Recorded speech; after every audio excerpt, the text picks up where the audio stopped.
নদী নদী। কি গো মেঘলা, কেমন আছো গো?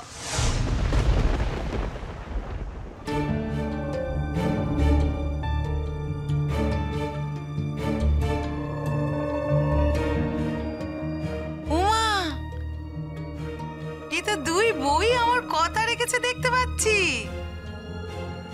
বাড়ির বউ সালোয়ার কামিজ পরে পরে ঘুরে বেড়ায়। আজ দুজন শাড়ি পরেছে, কি সুন্দর লাগছে। তোমরা না বাবু সাজগোজের কিচ্ছু বোঝো না। এ কি বাড়ির মেয়ে নাকি? না, যদিও বাড়ির মেয়ের মতো থাকো, কিন্তু মেয়ে মেয়ে হয় আর বউ বই। বাড়ির বউরা যদি মেয়েদের মতো কাজ করে ভালো লাগে নাকি? লাগে না। তবে আজ দুই বউকে শাড়ি পরে যা সুন্দর লাগছে না, ভারী মিষ্টি লাগে।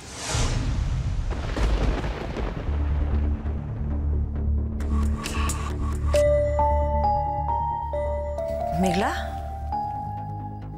কেমন আছে তোমার শরীর এখন? আমরা তো সেই খবর নিতেই ওপরে এলাম। অফিস থেকে ফিরেই মামনিকে জিজ্ঞেস করেছিলাম মেঘলা কেমন আছে। তো মামনি বলল মামনিও ঠিক জানে না। আমি বললাম চলো, এমনিতেই তো রেওয়াজের আওয়াজ পাচ্ছি, ওকে কি জিজ্ঞেস করে আসি মেয়েটা কেমন আছে। আর তো মাত্র একটা দিন।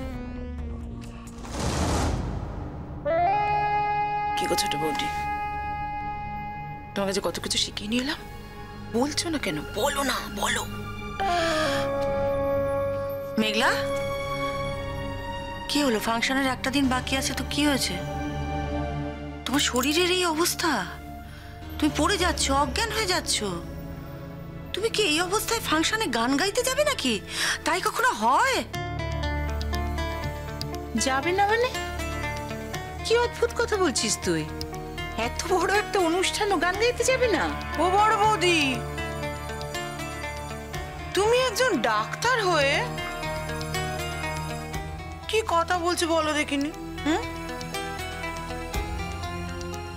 যে মেয়েটা এত অসুস্থ, হতেও পারে সন্তান সম্ভবা হয়েছে, বংশে একটা সন্তান আসবে, এরপরেও গান গাইবে?